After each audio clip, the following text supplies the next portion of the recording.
Welcome into the Locked On NBA Ultimate Mock Draft. I'm Nick Angstead from Locked On NBA and Locked On Mavs. I'm joined today by Nathan Grubel from No Ceilings, Locked On NBA Draft with No Ceilings, and we're joined by the entirety of the Locked On NBA channel. Each one of our hosts takes control of their team. They'll be making picks. You'll hear from each one of them, why they made their pick, and then we'll hear from some of our Locked On college hosts about the player, the prospect, who they're actually getting, and what they saw in college. Nathan, I'm excited for this draft. There's a lot of things brewing, and we got some GMs talking to each other already. How could you not be excited for a mock draft for the 2026 NBA draft class, which is projected to be one of the best that we've had in years? We certainly feel that way at the very top. And I know there's been a lot of conversation about some depth falling off as we get into the 20s, and we'll see where some of the selections end up. But I still think this is a really deep draft. I think we're going to have an entertaining first round here. I'm hearing talks and chatter already about Milwaukee. Milwaukee is on the phones as we speak, trying to get a deal done for Giannis. Miami is involved. The Warriors are involved. There's other teams that are not picking up the phone for Giannis. Lots of talk happening already. The first pick in the draft, the Washington Wizards. Let's see what they decide to do. With the first pick, the Washington Wizards select AJ DiBanza, high-flying wing standing at 6'9" out of BYU, because this is exactly what the Washington Wizards needed. This is an opportunity to draft your cornerstone player to make this entire rebuild makes sense. The leading scorer in all of NCAA last year in his freshman season brings a special blend of ability to get to the rim, to get to the free throw line, to operate out of the mid-range. The one knock on his game is, what will he be as a defender playing off the ball? Will his three-point shot get up to par after he shot 33% in his freshman season at BYU? But nevertheless, Washington getting a very special player here in AJ DiBanza, first overall. AJ DiBanza, the number one pick. Nathan, this seems like this is what's going to happen in real life as well, but what do you think about the pick for the Wizards, the fit for it, and everything?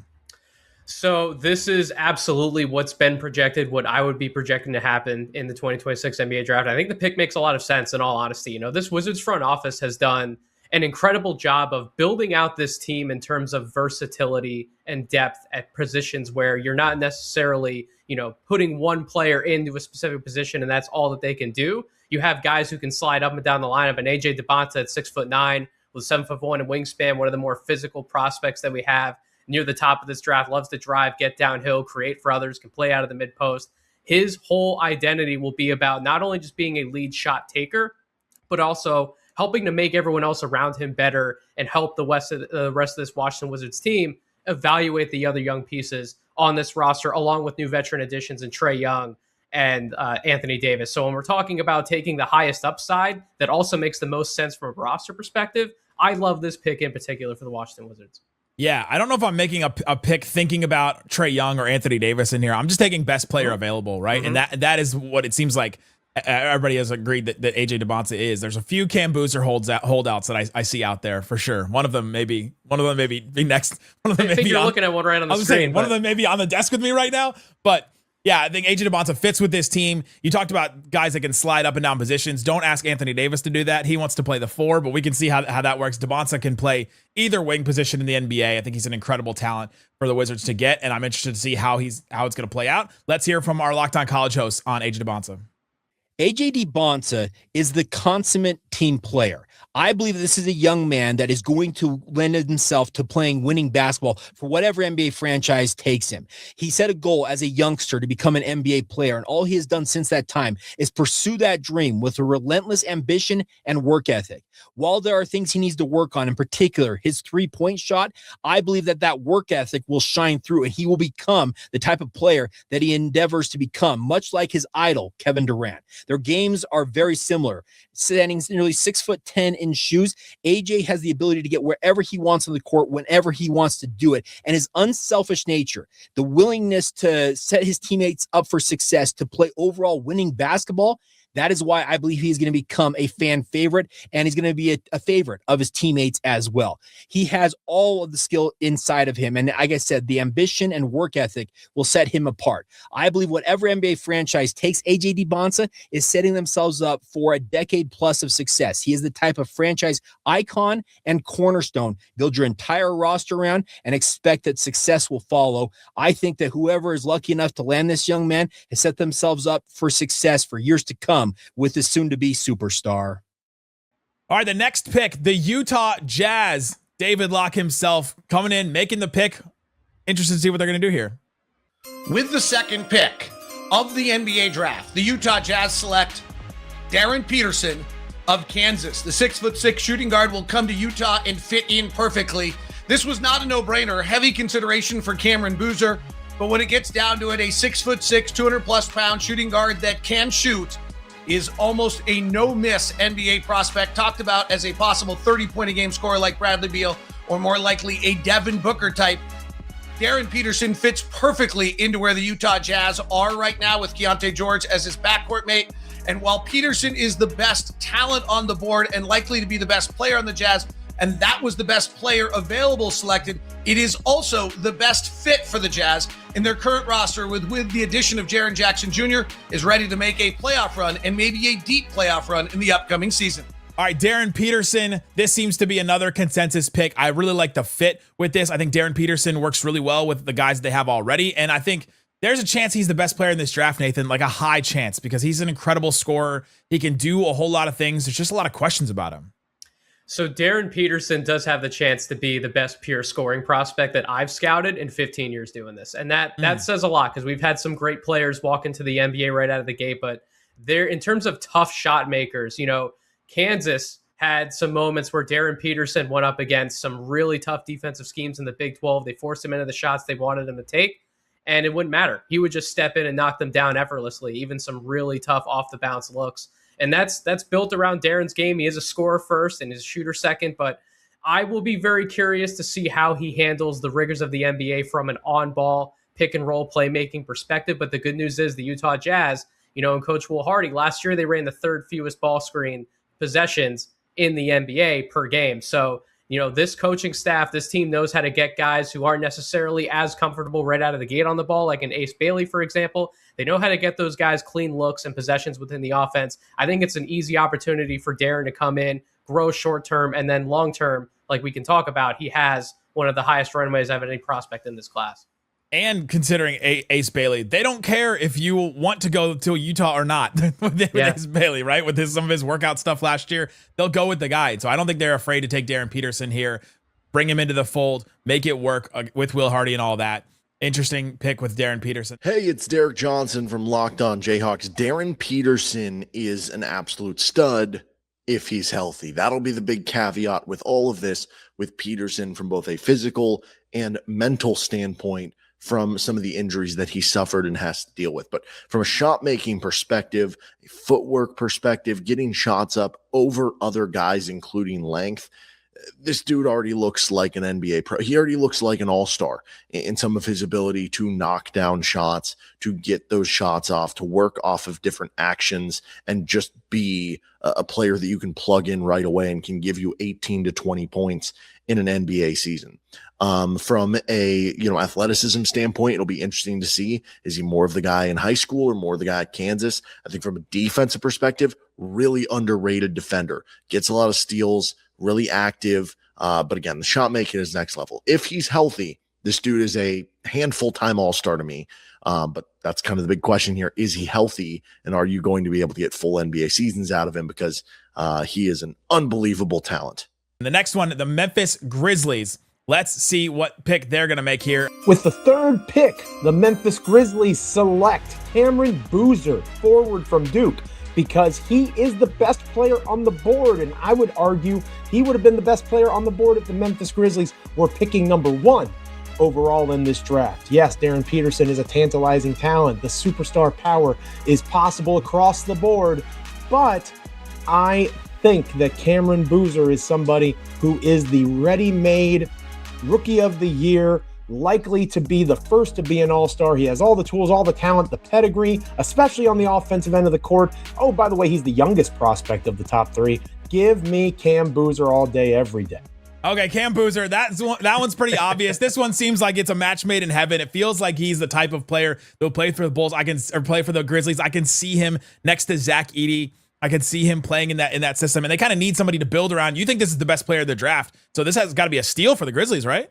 When we're talking about what Memphis needs in this draft, they need an offensive identity, period, right? And there's a lot of people who would point to, well, they already drafted Zach Edey. Zach Edey has been on a permanent basis in the NBA since he came in, one of the more dominant players, but he hasn't even played 50% of available games since he's come into the NBA. Like, you can't necessarily count on him as the face of the franchise, at least not right now. Guys like Cedric Howard, Jalen Walls, they're great complementary players, but Cam Boozer, you can legitimately run an offense through him. He's not just a bully ball bruiser type of post player. He can take guys out on the perimeter. He can call for a ball screen. He can operate in isolation. He can draw two to the ball and make it plays for everyone else and make them around them better. He's one of the best transition hit-ahead passers that we have in this entire class. He can play with the ball in his hands. He can play away from it. He can spot up. You can put him in the corners, have him hit, catch and shoot threes at a very high level. Like, the ways in which you can utilize Cam Boozer on offense are essentially endless. And then that the Memphis Grizzlies in particular on defense, there may be some questions about how him and Edie fit together. One thing that won't be a question, Nick,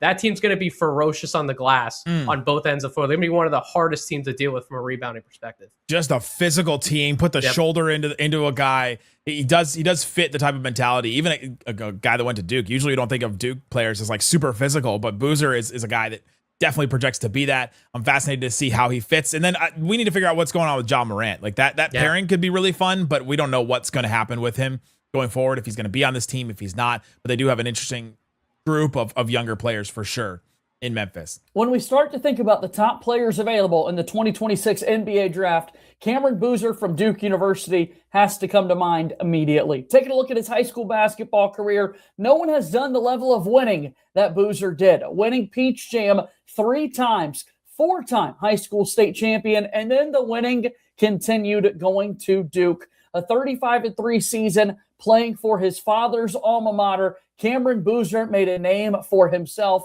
ultimately winning the Wooden Award as the nation's top player in all of college basketball. When you look at his game, his combination of size, skill, basketball IQ, and versatility makes him a modern NBA forward capable of doing everything at the next level: rebounding, scoring, facilitating, and defending multiple positions. Boozer checks every box. Whatever franchise drafts Cameron Boozer is getting a good one. Cameron Boozer, one of the top players available in the 2026 NBA draft. You will not regret drafting this guy. Chicago, interesting group of younger players, and I think we're going to go chalk here. Let's see if the top 4 finally pans out.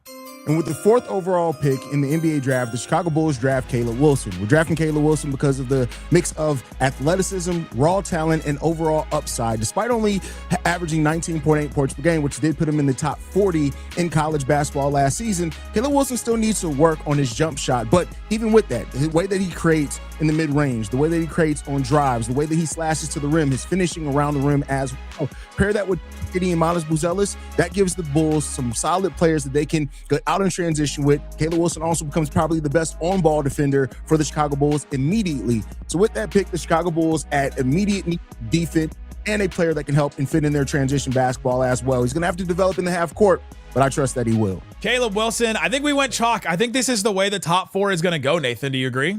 I would agree. I think if those first 3 players are off the board, in my opinion, there's no other way to go than Caleb Wilson, the forward out of North Carolina. He's arguably the most explosive athlete that we have in this entire draft. He has a motor that does not stop running. He's one of the best pure defensive playmakers that we have in this entire draft class. And then when you factor in, again, his size, his length, his athleticism, and his growing on-ball skill set in particular, as the season went on in North Carolina, he became a better mid-range shooter. He became a much better standstill passer, someone who can not only make shots for himself, but make some of those other players around him better. These forwards that can do a little bit of everything are a hot commodity in the NBA.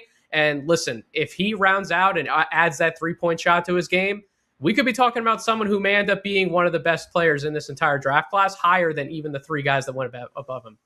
The fast break with Josh Giddey leading it and Buzelis on one side, Caleb Wilson on the other, like there's going to be some fun basketball in Chicago. I'm feeling good about their young core. I don't know how I project them in the next couple of years, but it's going to be fun to watch at least. And the Chicago Bulls fans deserve at least something fun to watch after they had to watch Ayo Dosunmu just destroy the playoffs, Kobe White destroy for the Hornets. Like they're reeling. And so they got a really good one here in Caleb Wilson. 100%. This team needs defense. They need motor. They need toughness. And they're going to get a lot of that from Caleb Wilson. North Carolina's Caleb Wilson is one of the most intriguing prospects in this year's NBA draft because he checks so many of the boxes that NBA franchises covet in modern forwards. At nearly 6'10 with elite athleticism, length, and mobility, he's a disruptive defender who can switch across positions, protect the rim, generate steals, and make plays all over the floor. And not just plays, but oh my word, you got to rewind that, pick your jaw up off the floor type plays. Offensively, he's at his best in transition as a cutter, a lob threat, an offensive rebounder, and a face-up attacker. He averaged nearly 20 points and over 9 rebounds in his injury-shortened freshman season at North Carolina, where he more than held his own in games against the other 3 top players in this draft. The biggest question is the jump shot. Caleb Wilson is not yet a reliable three-point shooter, but if that develops, there's all-star potential. If not, he's still a really solid NBA player. He also needs to add a little weight to his frame. What I like most about Caleb Wilson is how much he loves life and basketball. He's a face of the franchise type young man with an insatiable work ethic and a chip on his shoulder. Chalk for the first 4. Let's see if the Clippers can buck that trend and see who they decide to go with. Let's hear the pick from the Clippers. With the 5th pick, the LA Clippers select Michael Brown Jr. because I feel as though he can be the best player long term. He's got more size than the Darius Acuffs. He's got an amazing shot-making ability. He can pass and finish with both hands. I feel as though long-term, he has the biggest potential of being a superstar and not just a star. He has some concerns, the back injury, but we made the same mistake with Michael Porter Jr. in 2018. Ended up picking Jerome Robinson, who's out of the league. I feel as though Michael Brown Jr. is the guy to take the Clippers forward the best. Michael Brown Jr., this is a name that's kind of been floating around in real life, and I think the guy of this next group of guards, I think that has the highest ceiling of any of them. And there's a couple of questions about his back and about a couple other things about his efficiency and things like that. But what do you think about the pick for the Clippers?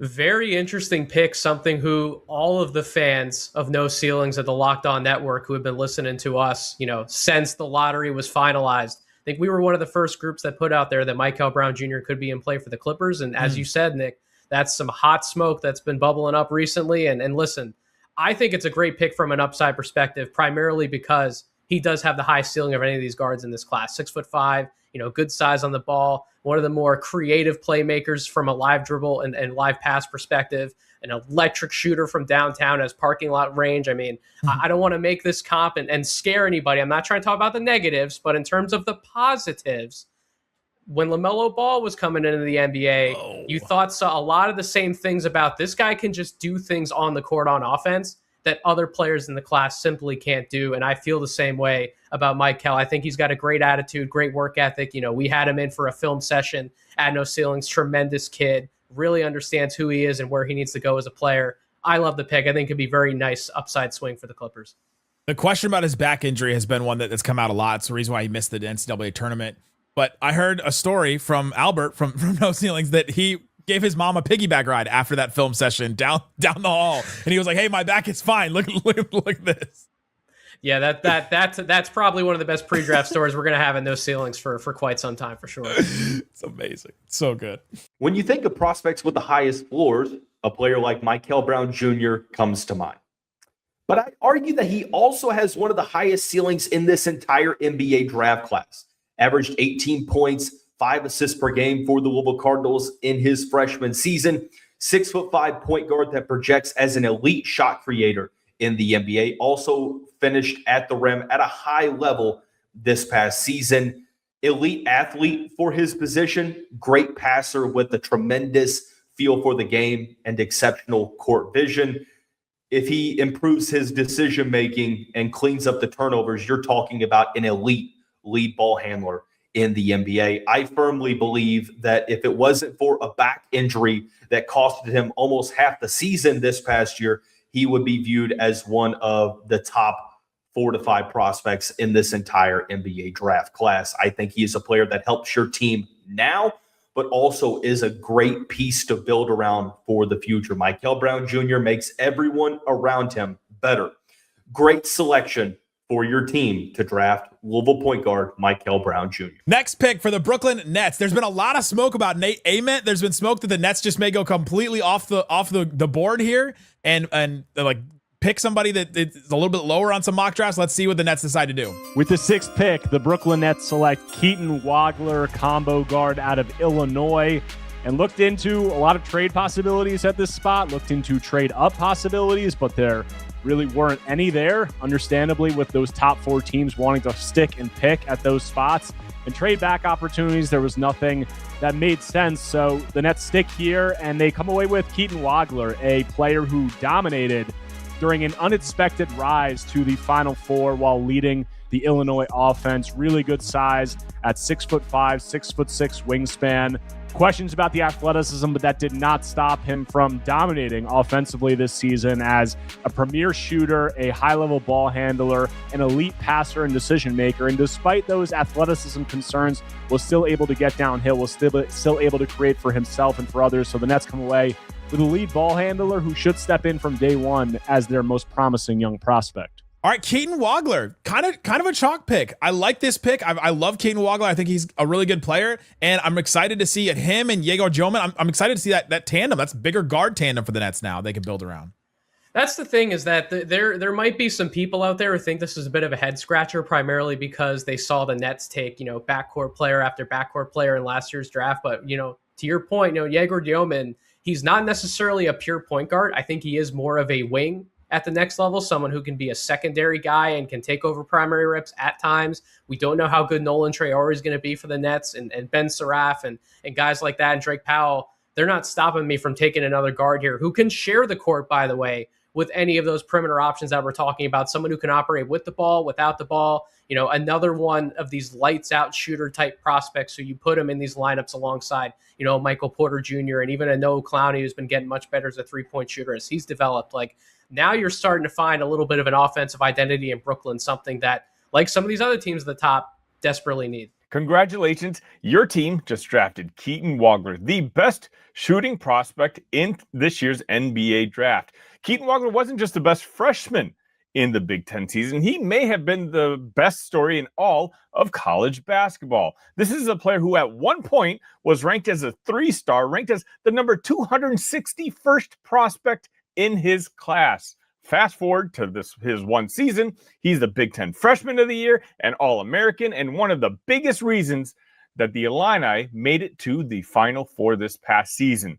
Keaton averaged 17.9 points per game, 5.1 rebounds, 4.2 assists, while shooting nearly 40% from the three-point stripe. And, of course, who can forget the explosion at Mackey Arena, where he went for 46 points against Purdue. You know how many players have gone for 46 points against Purdue? 0. Actually, now the answer is 1. That's Keaton Wagler. But what impressed me the most about Keaton is his ability to get better each and every day. His defense started maybe a little below average, but by the end of the year, he was definitely no longer a weakness on the defensive side as well. In Keaton Wagler, you got one of the hardest working players in the draft, super high IQ player. Congratulations. You got a good one. Desperately needing top-end talent is the name of the game for this next team, and that is the Sacramento Kings. There's a guard from a Southern college that I will be shocked if he doesn't go off the board here to the Sacramento Kings. Let's hear from him. With the number 7 overall pick, the Sacramento Kings select Darius Acuff Jr. out of Arkansas. The Kings have been looking for a long-term answer at the point guard position, and Acuff checks all the boxes, or at least most of the boxes. The 19-year-old is a top-tier 3-level scorer and distributor with all-star potential. He fits the team's biggest need, which is point guard, but he also could develop into a leading scorer and a face-of-the-franchise type player. He needs to work on the defensive end, but that's what NBA coaches are for. The Kings got their man. Darius Acuff, of course. This feels like a match made in heaven for these two. I feel like Acuff is the next Kings point guard that's going to take a step for them. Maybe then he ends up in the finals for a different team in a few years, like some of the past ones have. But I think this is a good pick for the Sacramento Kings moving forward. The Kings need an on-ball creator. They need more perimeter shooting. They need someone at the point guard position. Darius Acuff quite literally checks all of those boxes. And the thing about Acuff is, I know everyone's talked about the defense, and maybe does he want to play defense? Is he going to be a target on that end of the floor?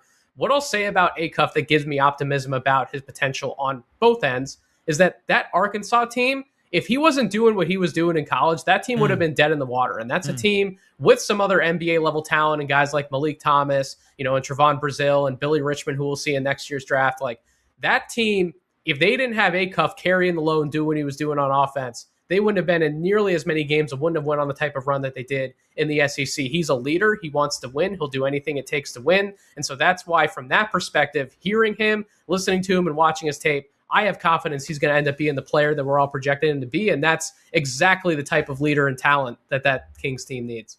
Yeah, that's going to be a fun one going forward. I'm interested to see what this team does. They have this incredible cap crunch, which is weird to say for a team that was almost the worst in the NBA. And so they've got to make some moves. They didn't make a move with this pick, which I think is probably what's going to end up happening.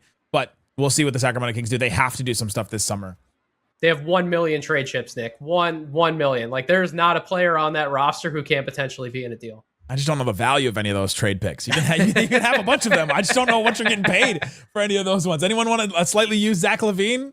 What's up, everybody? This is John Neighbors of the Locked On Razorbacks podcast, and I'm going to tell you all about Darius Acuff. Listen, Darius Acuff is the greatest Razorback basketball player of all time. Now, did he win all the championships? No. But when you come to a single season, when you come to a next level talent, there is nobody better than Darius Acuff. So if you're an NBA team that's going to draft him, you're going to get an iconic, legendary player that is really going to elevate your game. There's really no weakness to him. Let me just start by saying that he is the first player since Pistol Pete Maravich, I don't know if anyone's ever heard of him, to lead the SEC in both points and assists. You're talking about 50 plus years. First player to ever do that. So not only can he go out and get his when it comes to scoring, but he's also incredible at being able to distribute and get other players involved. You get that. You get a guy that has his head down and going forward all the time. He never complains. He never whines. He just works. He refuses to come out of the game. Even when he's banged up, even when he needs a little rest, he refuses to do so. And this is one of the many reasons why he's going to be incredible. So I don't know exactly what he's going to do as far as his numbers go. But what I do know is that if your NBA team drafts him, you're going to get a phenomenal player that's going to be exciting for many years to come. The Atlanta Hawks up now, and there's a couple guards still on the board. There's a couple other Michigan guys. Our current GM of the Atlanta Hawks, Locked On Atlanta Hawks, was a Michigan alumni. So let's see if he decides to go with one of these guys here. With the number 8 pick in the Locked On NBA mock draft, the Atlanta Hawks select Houston guard Kingston Flemings. Flemings is an extremely explosive guard who can generate rim pressure on offense, good decision maker, has really intriguing pull-up shooting ability, a rugged defender, athletic, super quick, great hands, habit creation, and played for a great program at Houston that kind of accentuated all of his strengths. And with the way this mock went, Flemings was the highest rated player available on my personal board overall. And of course, it doesn't really hurt that the Hawks also have a long-term relative need for a lead guard that he can also fill. So combination of best player available and fit, but a great fit for Atlanta, and the Hawks select Kingston Flemings at number 8. Kingston Flemings. He doesn't go with one of the Michigan guys. We got Morez, we got Yaxo, we got Adai Mara. Are you surprised that Michigan alum Brad Rowland didn't go with a Michigan guy here? There's been a lot of popular mocks that have had Adai Mara being the pick for the Hawks, primarily because that team needs size. They need another 7-footer in the building. But I've heard some different things. I've heard that this team is looking very much at the guards. I think they want another option on the ball to take some pressure off of, guys like Dyson Daniels and Jalen Johnson. I know you're going to want the ball in Jalen Johnson's hands in particular a lot, but at some point he needs someone else alongside him to help him out. And we know Nickeil Alexander-Walker has been that guy. They need to bring back CJ McCollum. He's not technically contracted yet for next season. So bringing in another young lead guard who can grow along with some of the other young pieces on this team, someone who fits the Hawks play style in particular. This is a team that wants to play in transition. They want to get up and down. Kingston Flemings knows how to push the pace. He's speedy. He's quick. He loves getting into that mid-range area and creating shots for himself. And he'll make some other guys around him better, and he'll put pressure on the ball along with Dyson Daniels in that backcourt. Now you have two guys who love getting up under people's skins and help forcing turnovers, creating deflection. So I really like the fit in particular in Atlanta for Flemings. One of the best combine interviews that I got to do when I was at the combine. I mean, just hearing him talk, like you just want to root for him. You just want to I'll follow you anywhere, what you do. And then he's somebody also that if the Hawks got moved on from Trae Young because of the defensive deficiencies, because of the size, things like that. Kingston Flemings has had some questions about his size, but there's been no question about his defensive engagement, his defensive intensity, and he's not going to take off plays on that end of the ball. And I think that's something that the Atlanta Hawks should really like here with Kingston Flemings. Gets into some other places. The shot is a little bit questionable, but he did shoot a good percentage. And so I'm interested to see how that works out for them. But the Atlanta Hawks going with Kingston Flemings. Yeah, you saw it at the combine, Nick. Like, I think how he did in those shooting drills was probably one of the biggest things that a prospect could have done to help themselves that entire week. Like, I know the measurements didn't necessarily pan out how everyone wanted, but I still think if I'm grading out like top 3, top 5 guys who helped themselves at the combine, like Kingston Flemings is absolutely near that top of that conversation. That's a fun one for that team, for sure. In a long lineage of pro point guards under Kelvin Sampson, Kingston Flemings has been one of the most obvious ones since the day he stepped on campus, right? When he first got to campus, reports where he was breaking his way into the starting lineup coming off of a national championship game appearance that already had their point guard in it. You're going to talk about the athleticism, the vertical, the crazy quickness, the speed, the fast twitch. You might even talk about how that frame isn't quite as big at the combine as you thought it was watching him play. And if you're smart, you'll probably compare how like that just means the athleticism, quickness, the fat twitch, all that shows up that much more concretely. You might talk about the 16 points per game, the 5 assists, the big 40-point game against Texas Tech. You might talk about the low turnovers, all of it. What you need to talk about, though, and the way that Kingston Flemings is going to change his NBA team is this guy is a natural-born leader. He says, does, and makes everything right. It's almost like cliche level, the kinds of things he says, but he so earnestly believes them. He's truly, truly, truly a special young man in the way he's matured beyond his years. He says all the right things, does the right things. You're going to love having him in your market with your team to cover. Again, he's a kind of guy that can change a locker room in a positive way. Really, really special young man. Was always bound for the NBA. I don't know that anyone at Houston realized he was going to be a one and done until he got there. And then it was so clear, we got to enjoy this while it's here because this doesn't last forever. You could join for a lot longer. And I'm telling you, it's going to be a great factor in what you're building there wherever he ends up. We have our first trade alert. We have a trade here. Today's episode of the Locked On NBA Ultimate Mock Draft is brought to you by Odoo. Running a business shouldn't feel like you're trying to connect a bunch of different systems together that were never designed to work together. I may have experience with this as somebody that just had to put together an entire mock draft, talking to multiple different hosts that were in charge of their teams, and then also the college hosts that were then supposed to come in and give their take as well. If you have one app for accounting, one for inventory, another for sales on your end of things, somehow none of them talk to each other, and it's so frustrating. That's where Odoo comes in. It's an all-in-one business management software system that helps bring every part of your business together in one powerful platform. I wish I had all those hosts together in one platform when I did this mock draft. Check out all the things you can do with Odoo. Brings everything together, helping your team move faster, stay organized, and focus on growing the business instead of managing software. That's what you don't want to do. Great organizations win because operations matter, and that's why you should get Odoo. Try it for free today at odoo.com/lockedon. That's odoo.com/lockedon. We have our first trade alert. We have a trade here. The Oklahoma City Thunder are moving into this pick for number 9, and they're trading with the Dallas Mavericks. I happen to intimately know the host of that show and the GM that made this trade, and we decided to make this trade. It's the 12th pick and the 17th pick, and Isaiah Joe going to the Dallas Mavericks. So the Mavs moved down to 12 and 17. The Thunder are now moving up to the 9th pick, and they get off of the Isaiah Joe contract. This is something I think in real life, I think that they're going to look to do for sure. They've got to move off of some of these contracts. They've got Isaiah Joe. We were also offered Aaron Wiggins at a certain point, but we decided to go with Joe as another shooter instead of Wiggins. And then now the Oklahoma City Thunder, they're on the clock. There's a number of directions that they can go. I think either way, it's going to make other fans of NBA teams mad. It's going to be one of the best teams in the league getting another really good young player. Somebody has to stop this, Nick. Like, somebody's got to stop. Maybe we shouldn't have done this trade with them just for the sake of the whole rest of the league. Let's see what the Thunder decide to do. With the 9th pick in the 2026 NBA Draft, the Oklahoma City Thunder select Arizona guard Braden Burries for this Thunder roster after trading up with the Dallas Mavericks. I'm Rylan Stiles, host of Locked On Thunder, and you look at this Thunder team, they really need exactly what Braden Burries offers. One, I think he's the best defender in the class at the guard position. I think that he has an incredible two-way motor.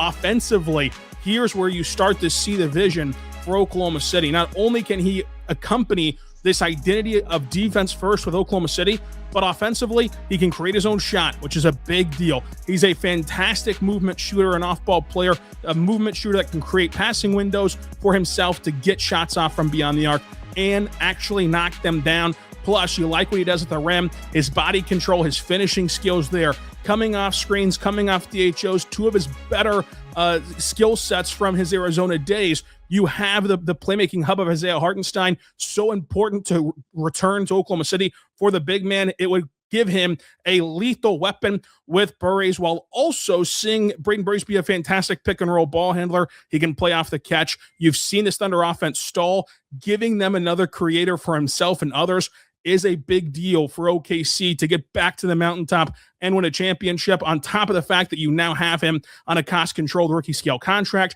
That's a huge plus as well, and you look forward to what Braden Burries could do in OKC, as I think one of the best guards in a guard-heavy draft class. Braden Burries, this is one of my favorite players in the whole draft. As the GM of this team, it hurt me to make this deal and allow them to get Burries. I just thought it was a good value trade for him, but what do you think about Braden Burries going to the Thunder? It's interesting for two reasons. Number one, Braden Burries has been a hot riser up every single person's board who's watched the playoffs, because he's one of these guys who looks the part of a 6'4", 200+ pound combo guard who can actually play defense against real backcourt matchups in the playoffs. He has 3-level scoring chops, was actually one of the better pick and roll scorers that we had in this entire draft class at Arizona, helped his team win a lot of games. But then also, it's really funny how there's conversation around several of these teams, maybe dancing around the guard position, not wanting to go with some of these quote unquote smaller types of guards or have too many guards in your roster in general. Yet OKC keeps acquiring more guards. It's funny how that works. Like the one of the best teams in the league is going against the grain on a hardcore philosophy that some may have right now. And yet they still keep winning a lot of basketball games in the West, Nick. Some teams, including probably my Dallas Mavericks, will be hoping that Braden Burries can come in and be their best perimeter defender, like of guards. Yeah. He comes into the Thunder and is now maybe like their fourth best perimeter defender. It's just a glut of riches there for OKC, and this is an interesting trade for them. They decided to do. Braden Burries is such a talented player, and you see these comparisons to Josh Hart, to Derek White. But really what they're missing is the context of this was the number one scorer on one of the best teams in college basketball recent memory. Arizona went 36-3 and won the best conference in the country. And he scored 16 points on 50, 40, 80 splits. He scores the ball from inside and out, shot 39% from three, was one of the best finishers around the rim, sub 6'7" in the entire country, and is the best transition finisher among all guards in the country and in this draft. He's strong, he's physical, and back to Derek White and Josh Hart, you can see he cares about defense too. He rebounds, he defends, he takes on assignments such as Acuff. He defended other big-time guards in the Big 12, and he scored 16 points, where if he had played at a lesser school, probably scores more. Braden Burries, I think, is a top 7 value in the NBA draft, hiding in plain sight. But there's an even more interesting trade that's happening. Hold on. Giannis Antetokounmpo has been traded to the Golden State Warriors. The Warriors get Giannis Antetokounmpo. The Bucks get Jimmy Butler, whatever they're going to get of him. I guess maybe he will never enter the facility ever as he potentially, recovers from that injury. They get Brandon Bajemski, who I think returns to Milwaukee, and he's from there. Yep. 4 first, the 2026 first, so it's number 11. Then they get 2028, 2030, and 2032 from the Warriors, and 2 swaps in 2029 and 2031. Giannis going to go play with Steph Curry, with Draymond Green. And those guys, this is a monumental move, Nathan, just from an NBA perspective. Does this change anything in the Western Conference for you? I don't know if it does, because we haven't seen Giannis actually play a full season healthy in quite some time. And now the Warriors have mortgaged their entire future. Like, I know that it's always been the running joke in the West of who can get as many Kings picks as they possibly can, but not from a mismanagement perspective, but like this Warriors team with Steph aging, with Draymond aging, we don't know how many years we're going to get left of those guys. Like, is there now a more valuable commodity than that treasure trove of Warriors picks that the Bucks just picked up? Like, I think if there was any offer on the table from any of these other teams calling in, like, this is most definitely the best that the Bucks could have done. Like, this is an A+ trade for a team out East. Like, hats off to the Bucks for picking up this bounty. I do have reports that Miami offered something around Tyler Hero, Khalil Ware. they either Jovic or another one of their young guys picks as well. You would be more interested in the Warriors first round picks than you'd be interested in that Miami group. I want the Warriors picks because, again, I don't know what the future of that team is going to be. I think with Miami sending Giannis into that infrastructure, like, we know that team always finds ways to remain competitive. It's not just about how many picks you can get, but it's about the value of those picks moving forward, especially in a climate where we continue to have the NIL landscape in college basketball shape this draft class, and the opportunities to find young talent are now just going to be closer and closer to the lottery to mid-first round, not the back end of the first round, where a lot of those Miami picks could have potentially fallen. So that to get the Warriors picks, as many as they did, and the swaps, and another guy like Brandon Pachemsky coming home to that state to be another one of these fun young combo guards, like, I think Milwaukee did a great job. The draft guy, of course, the draft guy wants more draft picks and wants more future picks. Can you blame me?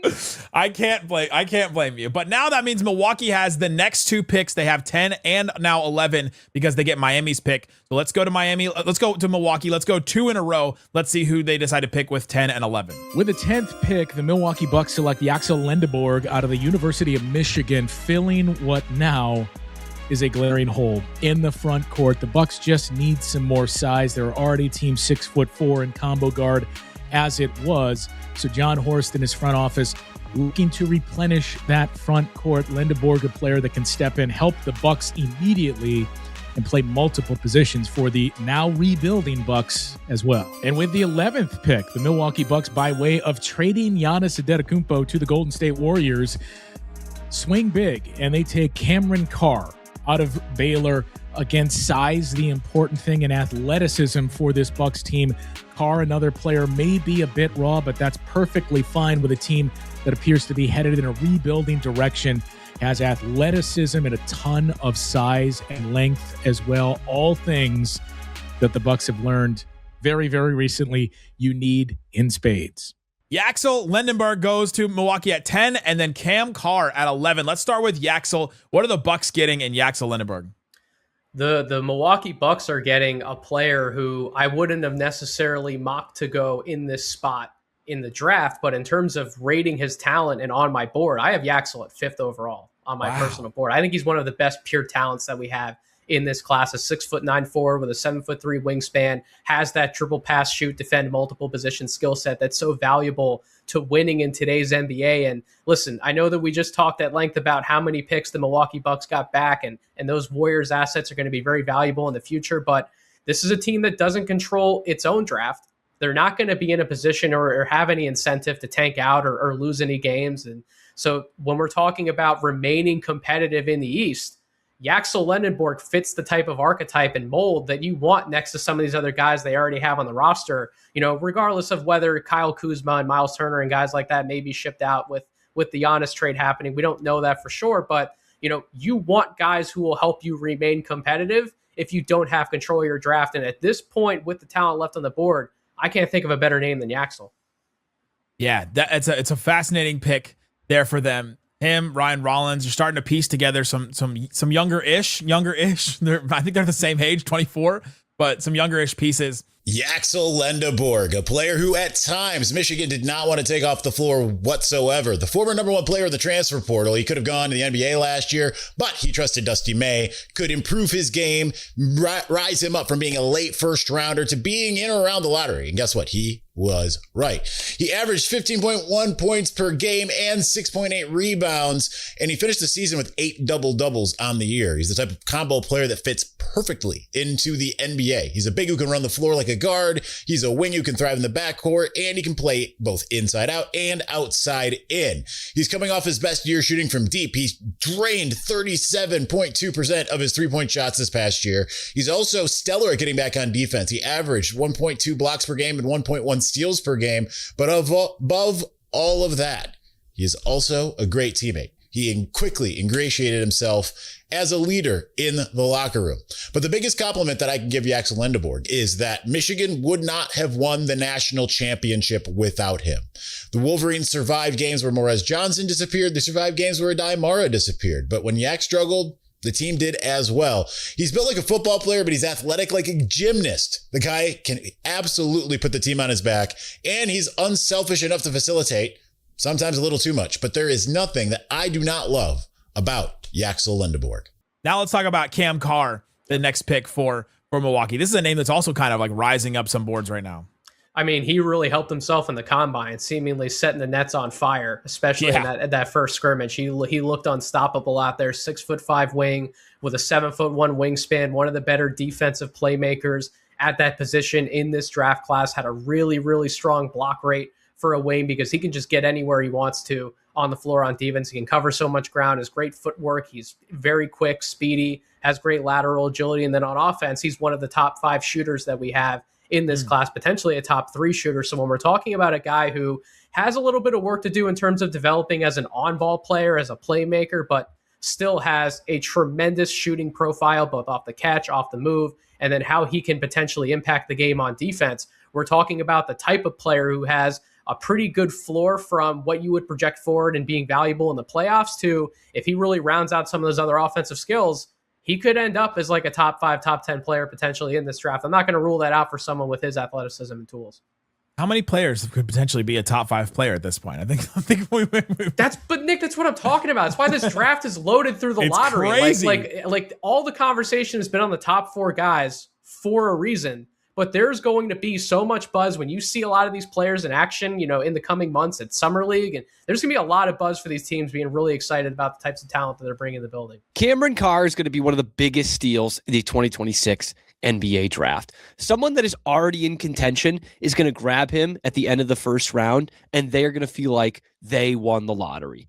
Cameron Carr comes in as a guy who was just under 19 points a game at Baylor last year, and his jump from his time at Tennessee to Baylor was immaculate. And his actual physical jump is even better. This is a guy with arms that stretch out across the world. He's got an over 7-foot wingspan. He shoots over 40% on catch and shoot threes and has the chance to be an elite 3-and-D role player in the NBA. Those long arms create a ton of havoc. He is a lob threat. He is a shooting threat. He got better as a three-point shooter as his career went on. His dad played in the NBA. He's got all the athleticism in the world. He's got a defensive acumen, and he's becoming a better and better shooter. Cameron Carr, elite role player, NBA, book it. It's a great draft to have multiple picks in it. This next team got multiple picks in this one. The Dallas Mavericks. Let's see where they go at 12 after the trade with the Oklahoma City Thunder. After a trade with Oklahoma City at pick 12, the Dallas Mavericks select Morez Johnson Jr. out of Michigan. I love Morez Johnson Jr. He is a big that can play the 4 or the 5. He can switch on the perimeter and guard some wings and guards. I believe in his shot at the next level. I think he'll be able to shoot the 3. Endless motor, rebounder, shot blocker. I mean, you name it, Morez Johnson has it. And I think in Dallas, when you're looking at the front court next to Cooper Flagg, you need healthy bodies and you need size. And I think Morez Johnson Jr. gives you that and a lot of positional versatility with the rotation. Morez Johnson, talk about a guy that did himself some favors at the combine, man. He impressed me so much at the combine. His lateral quickness, the way he was doing those agility drills, his shooting too. I think that he's a better shooter than what he showed at Michigan. He can fit. I think he can play a 4 and a 5. What do you think about Morez going to the Mavericks? I mean, the Mavs just drafted a guy who I thought OKC could have been moving up to get and make sure that other teams didn't get him. I thought he would have been a great fit. Thunder. I thought he would have been a great fit in OKC, but I also love the Dallas fit. There's been a lot of Mavs fans who have been talking and on social media about why would you go after a 4-man who doesn't necessarily have proven shooting pedigree alongside Cooper Flagg and Derek Lively. But we just saw Morez Johnson win a championship playing alongside of Daimar and Yaxel Lendeborg, another jumbo front court. Now you have a player who has a much higher ceiling and skill set in Cooper Flagg with a player like Derek Lively, who, let's not forget, maybe it's because players haven't necessarily watched a ton of him in a while since like his rookie season when the Mavs went on that run, but he's a really good passer at the center position, can play out of that short roll, can play out of the dunker spot. I think you can find ways to utilize him and Morez Johnson together. And if all of the shooting indicators that we've seen from Morez pop, and he is like a legitimate 3-point shooter in the NBA, now you're talking about retaining that spacing while also acquiring arguably the best defensive player in this entire draft in my position, just because of how many different ways in which you can utilize him, how many places he could switch. He can step out on the guards. He loved defending backcourt matchups, particularly in the NCAA tournament. He can play the 4 or the 5. Like, his versatility, his strength, his athleticism, that's what you want out of a player if you're trying to win deep in the playoffs nowadays. I feel great about this trade. I feel great. If I had Morez on my team, I'd feel ecstatic. I feel great. The Mavs aren't done yet. Perhaps my favorite player of Michigan's championship team last year was former Illinois transfer Morez Johnson Jr. No, it's not just because he mean-mugged Dusty May in every post-game interview of the season. Well, that is kind of part of it. He is a character. But Johnson was a real-life Cinderella story, going from being such a little-used bench player in Champaign to being a starter who absolutely thrived in Ann Arbor. The big man, he's 6'9", but you never know it watching him play. He looks like a 7-footer out there, especially with the aggressiveness that he plays with. Just look at one of his putback jams. I mean, it's insane. Rez averaged 13.1 points per game and 7.3 rebounds. He was an absolute killer on the defensive side, clogging up lanes, frustrating guards and forwards alike. Michigan really hoped it could get him back for another year, but with his talent and athleticism being off the charts and having shown a little bit in the postseason run, as well as the combine, it's no surprise that he flew all the way up those draft boards. He can be a little streaky, disappearing for stretches, going cold from the floor one game, but the next or a couple games later, he's likely to drop about 15 or 20 on you in the first half and then call it a day. So he needs a little bit more consistency as such, but he is a player who should absolutely thrive in the NBA. The next team, the Miami Heat at 13. They keep this pick. They didn't end up trading it to the Bucks. Let's see where they go. With the 13th pick, the Miami Heat select LeBaron Feilan out of Alabama because we didn't get Giannis. We were supposed to trade this pick for Giannis, but our conversations with Locked On Bucks fell through. They ended up trading Giannis to the Golden State Warriors, and so we are left having to make a selection that we didn't really anticipate making here at number 13. Still, Feilan was the easy choice here. He has the upside to be a lead guard in the NBA one day, a proven track record for growth at the collegiate level, and he checks all of those Heat culture boxes too. Everything that you hear about this guy is how he's a great leader, has the strong work ethic, all the things that we like to hear. And with Hero and Powell's future uncertain, we like the chance to fill a need and then get some upside too. LeBaron Feilan, what do you think about this guy going to Miami? Is he ready for what Pat Riley and them do with players in Miami? Listen, I think he's very much a Heat culture type of player. Like, this dude is a hard worker. He loves doing the little things. He'll crash for offensive rebounds. He'll dive for loose balls. He'll score over you, and then he'll talk trash to you going the entire other way down the court. Like, he is a Heat guy through and through. And I know that they just drafted a young point guard in Kasparis Yakashonis last year, but as we've seen in the playoffs, you can never have too many lead ball handlers. And I think grabbing a guy like LeBaron Feilan, who shores up a depth need in the short term, while also potentially, being one of the better point guard options from this class when we look back 3 to 4 years from now, I think Miami did really good with the pick here. This is a really interesting fit for them going forward. They're just getting as many guards and ball handlers, it feels like, as they can get. And I'm curious to see how he projects, because he's kind of that next guard after this next group of guards. And I think that there's a case that he could eventually be as good as any of those guards or better than them. And we're saying he's the second best guard after Peterson in this whole draft. Absolutely. I think a lot of these point guards, there really isn't an order set. Like, a lot of these guards that we're discussing for this draft have ranges from, at pick 9, where Dallas was, where OKC ended up, to all the way down to where Denver is at 26. Like, somebody's going to fall, and there's going to be a legitimate reaction to, I really thought this guy could have went higher, but other positions, other teams drafting and trying to fill different needs, they're going to push some of those guards down, and it's going to be crazy to see where some of these guys go on draft night. Jimmy Stein from Locked On Bama talking about LeBaron Feilan. He had a phenomenal sophomore season at Alabama. He was a really good, impactful freshman, turned into a completely different player though as a sophomore. He's one of the very best players in the SEC production-wise.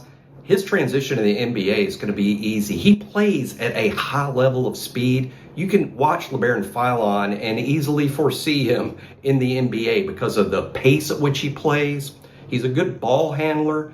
He became an improved shooter at Alabama. He can really get to the basket. Not too much of a highlight dunker type guy, but boy, he can score at the basket even against bigger guys. It'll be interesting to see in the NBA, is he going to play exclusively the point? Is he going to play some off guard? He's capable of doing both of those things. He's also a very good rebounder for a guard. He's also a very good defender. He's just an athlete with a high level of basketball skill. Look for LeBaron Feilan to go in the first half of the first round. The Charlotte Hornets now up At number 14, let's say who they pick. With the 14th pick, the Hornets select Adai Mara, center out of Michigan, because he's the best player and you guys should have taken him earlier. What are you guys doing? We'll take it. We appreciate it. Did you not see the 9-9 standing reach, the passing in the Final Four, the big reason as to why Michigan won the championship? We need a little bit of a center upgrade, some offensive centric, some hub at the high post, and a rim protector. We got him with the 14th pick. The Hornets have a big hole at center. They fill it here with Mara. I think this is a great pick. I'm typically anti-grabbing the falling star, but I just simply have no idea why Mara was sitting here. Go blue. Adai Mara, the last Michigan guy off the board here that we expect to go in this first round. This is an interesting one for me because they have Moussa Diabate. Everybody's doing the Moose stuff here in Charlotte. And then you have Ryan Kalkbrenner they just picked as well. What do you think about this pick? I think this is just grabbing the best player available at this point. Like regardless of, how many minutes he's going to get in Charlotte or what his specific fit is on this team. I think adding front court depth with any team is very, very smart. Getting a guy like Mara, who still has plenty of room to grow as a 7'3" player, 7'6" wingspan, 9'9" standing reach. We know all the physical tools are awesome, but I think he's got a good feel for the game. I think he can really pass, especially in different handoff and short roll types of situations from the top of the floor. We know that if he gets established post position, he has soft touch. He can be more of a scorer around there. And then if he adds that 3-point shot, if he's able to space the floor, like we're talking about another very valuable type of player who probably isn't playing 30 to 32 minutes per game, but in a front court with, Moussa Diabate and Ryan Kalkbrenner, he doesn't have to. He can split touches, share time, and I think he could be very valuable for Charlotte moving forward because they just need size. They need size, they need rebounding, they need toughness. I think Adai Mara can bring that. What can you say about Adai Mara besides his height? Well, you probably should start there regardless. At 7'3", the former UCLA Bruin came to Ann Arbor and found his calling quickly. It's amazing to think he played just 13 minutes a game in Westwood, considering how vital he was to Michigan's championship run this past year. He was the Big Ten Defensive Player of the Year, and he gives you a little bit of everything, honestly, on both sides of the court. He's going to block your shot. Really no way around that. He averaged 2.6 per game and has had as many as 6 blocks in a single contest. That was against Penn State this year. And 8 times he had 4 more blocks this season. 3 times, 5 blocks. He's an offensive weapon also, right? Like he's not just a guy who will get you something on defense. Lob passes from one baseline to the next became a calling card for the Wolverines. You'd see it often, and he would come down with the easy alley-oop because he doesn't even really have to jump to touch the rim. That's how lengthy he is. He's absolutely hard to box out. He's super physical despite his wiry frame, and he's crafty when it comes to passing the basketball. But that is kind of the one thing. With some of those passes, there's a little bit of a risk reward. He can be a little bit turnover prone. However, he's got a solid mid-range shot, and even went from being a liability at the free throw line to being absolutely reliable and dependable down the stretch. So he's a force at Michigan. I have no doubt that he's going to be a force in the NBA as well. Fascinating pick for me. This next one for the Chicago Bulls. I'm interested to see where they're going to go now.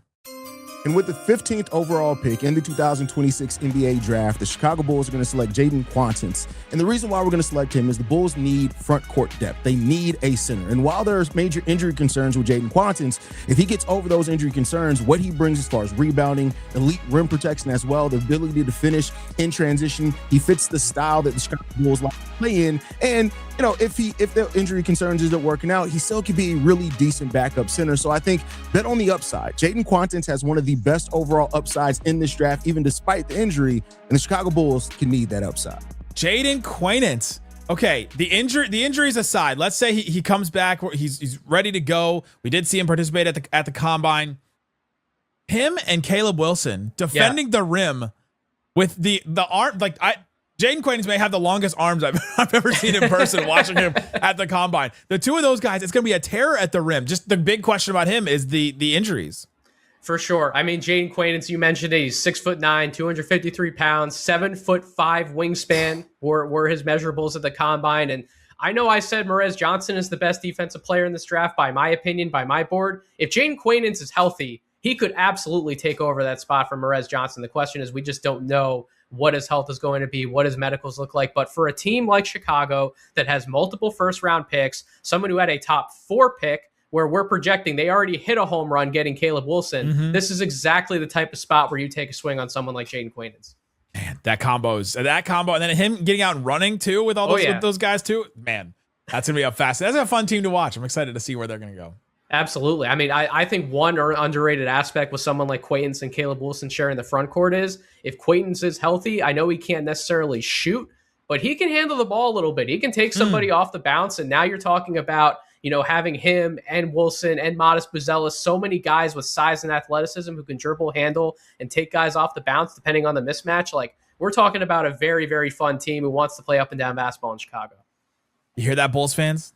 Sounds like hope. Sounds like hope on the horizon. Whichever team drafts Jaden Quaintance is getting one of the best defenders in all of college basketball. Hi, I'm Lance Dahl, host of the Locked On Kentucky podcast. While JQ didn't necessarily get the chance to showcase his skills during his time in Lexington, he is still one of, if not the best defender in all of college ball. At his freshman season at Arizona State, his block rate was insane. His rebounding percentages were incredibly solid as well at 6'10", 255. His wingspan is unlike anything you've ever seen, and he uses it to dominate the competition on both sides of the ball. Now, yes, he needs some polish and some work on his face-up game offensively, but defensively, he is a menace. He is versatile. He can switch 1 through 5 because of his length and his athleticism. There does need to be a note here about his explosiveness, though, because he is coming off of a knee surgery, repairing his ACL. That was what held him out at Kentucky, but still, whichever NBA team ends up drafting JQ is still getting a prospect with a lot of upside defensively, and then maybe some offensive game to come alongside that down the road as well. Today's episode of the Locked On NBA Ultimate Mock Draft brought to you by Game Time. There are more live events than ever before. Games, concerts, comedy shows, festivals. The hard part usually isn't deciding what you want to do. It's actually getting the tickets and going to that thing.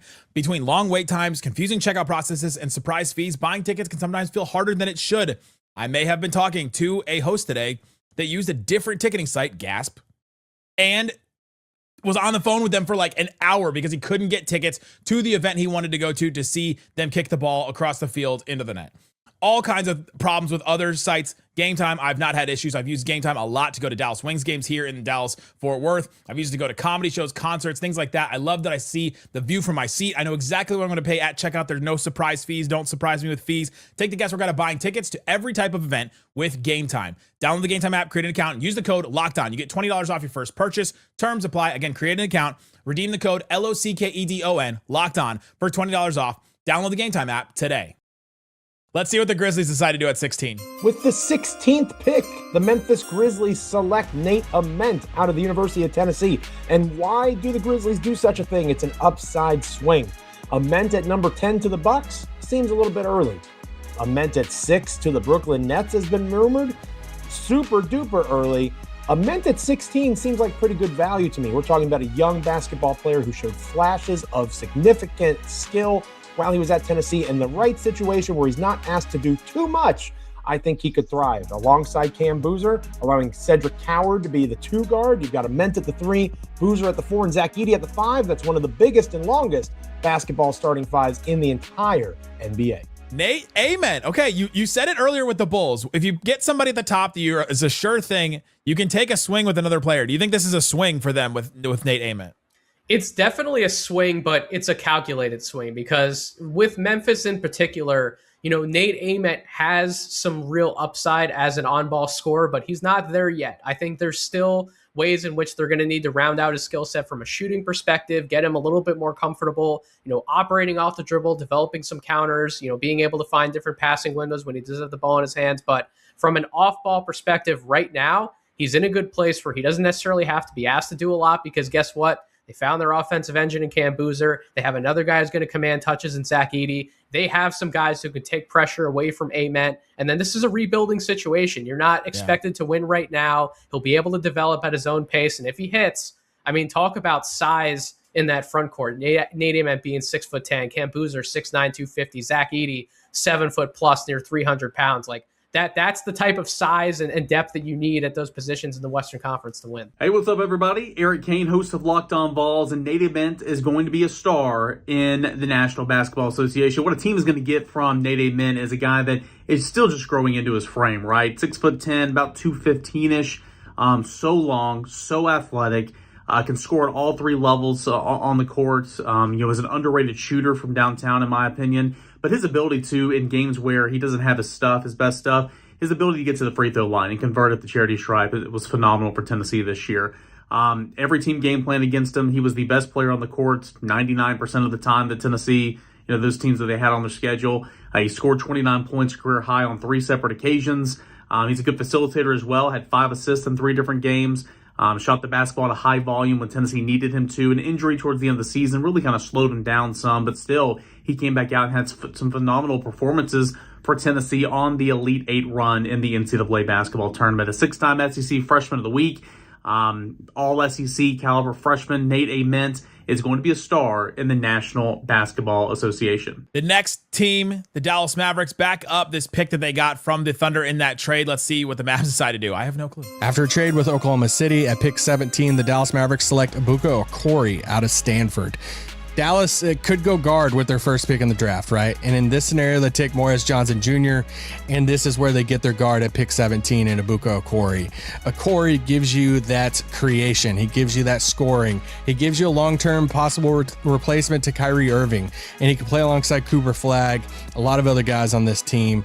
There's a lot of analytical models that back Okori. Okori is the pick for Dallas right here. They get their guard. Luka Okori from Stanford. Nate, just tell me I did a good job.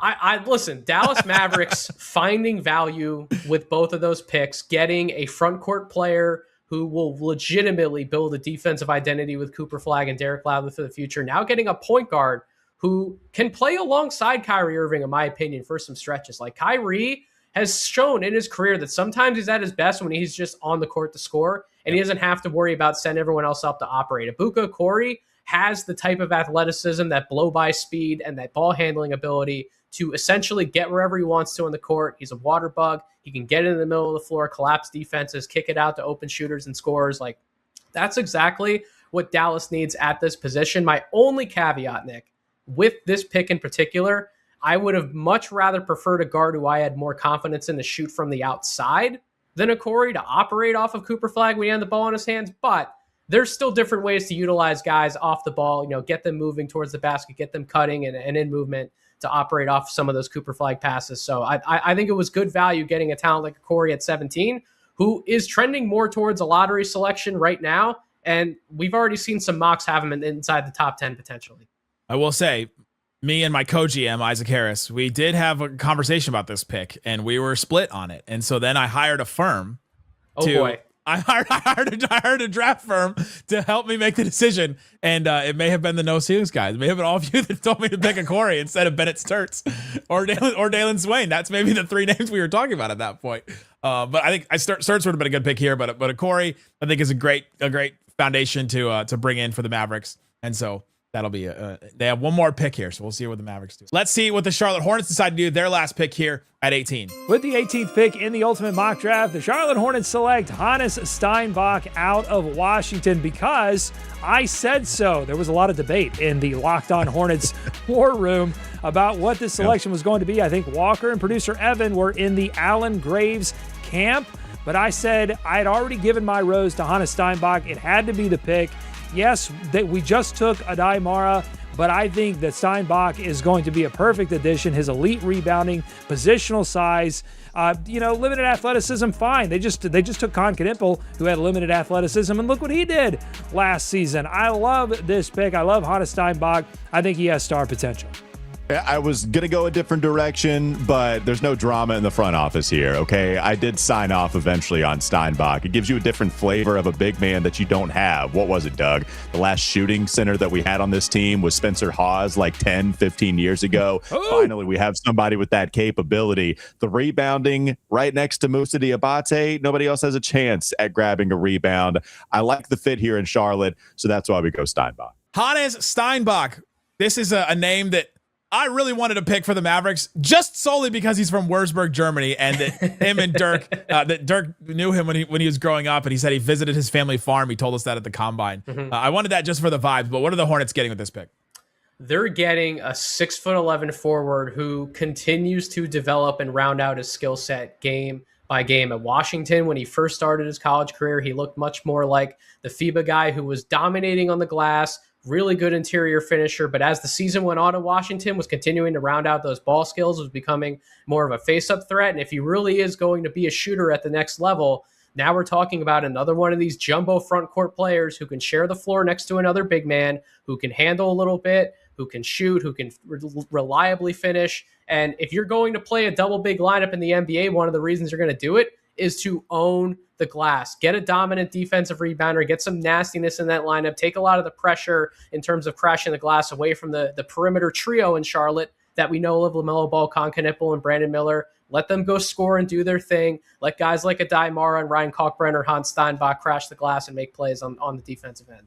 I'm Roman Tomashoff with the Locked On Huskies, and whatever NBA team drafts Hannes Steinbach is getting an absolute monster on both ends of the floor. From the first day this guy showed up, Washington's coaching staff was comparing him to Dennis Rodman on the glass, and he absolutely showed that he was worth that comparison and then some throughout the season. 18.5 points per game, 11.8 rebounds per game, and I don't think that even comes close to telling the whole story of just how impactful this guy was for Washington throughout the year. And it was really fun to watch him grow as well. He got bigger, he got stronger. He was somebody who just showed such a high level understanding for the game of basketball from day one, and it goes so far just beyond his post presence, his ability to step back and shoot the three ball as well, 34% last season, so we can certainly stretch the floor a little bit for you as well. Averaged over a block and a steal per game last year as he made it onto the all Big Ten freshman team and all Big Ten third team. This is a guy who can absolutely be a franchise changer in every way. His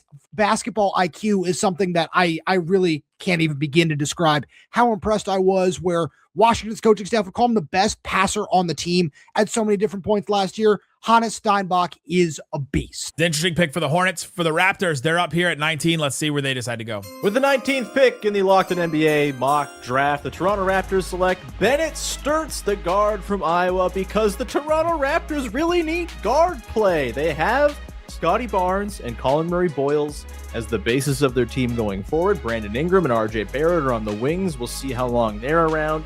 Emmanuel Quickley's a good player. He's a guard, but he's kind of the only one who can, do the dribble, pass, and shoot thing in the Raptors' backcourt. And so Bennett Sturtz, a guy who can very much dribble, pass, and shoot, who probably stands to benefit from a scaled-down burden than what he had to frankly endure being the only guy who could do anything for Iowa this past season. I think he stands a chance of being a very nice on-ball, off-ball combo guard, playing off of and in the orbit of Scotty Barnes and Colin Murray-Boyles. So he is the addition here for the Raptors as they look to upgrade their backcourt juice. Bennett Sturtz. They get some shooting in Toronto now, Nathan. They definitely need someone who can operate off of ball screens, play alongside guys like Scotty Barnes and Colin Murray-Boyles. They're two real core centerpieces in that dribble handoff game. I think he can play some great two-man game with those guys and then operate away from the basketball as one of the better catch-and-shoot players we have in this draft. But just get guys in general who can dribble, pass, shoot. They're low mistake, and they can play their position well, and I think they're getting that in a guy like Bennett Sturtz.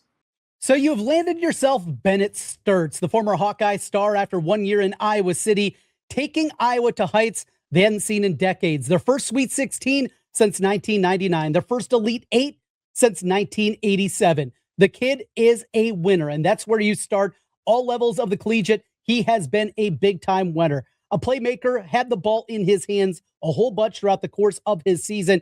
He is going to be a guy that is going to be impactful, not just what you see shooting the basketball, that's at an elite level, but as a playmaker, a facilitator, a guy that's going to get everybody involved and find people in the right spots. The other part about Bennett Sturtz that maybe is a little bit under talked about, he is a much better athlete than he realizes. A couple of in-lane dunks that open some eyes this season. You got a good one. You got a winner. You have yourself Bennett Sturtz. Be excited about it. I'm Trent Condon from Locked On Hawkeyes.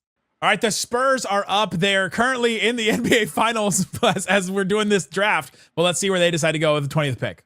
Yes, hello, Matthew Tynan, Locked On Spurs, and general manager of your San Antonio Spurs. Sorry, Brian and RC, it has been a good run. Listen, it's been hectic out here in New York, as you may have seen on the internet, and this finals run is taking a lot out of us. So, to run our draft process, we have hired the reasonably well-respected Tyler Rucker of No Ceilings NBA podcast and newsletter. We trust him to make the right selection for us. Tyler, please take it away.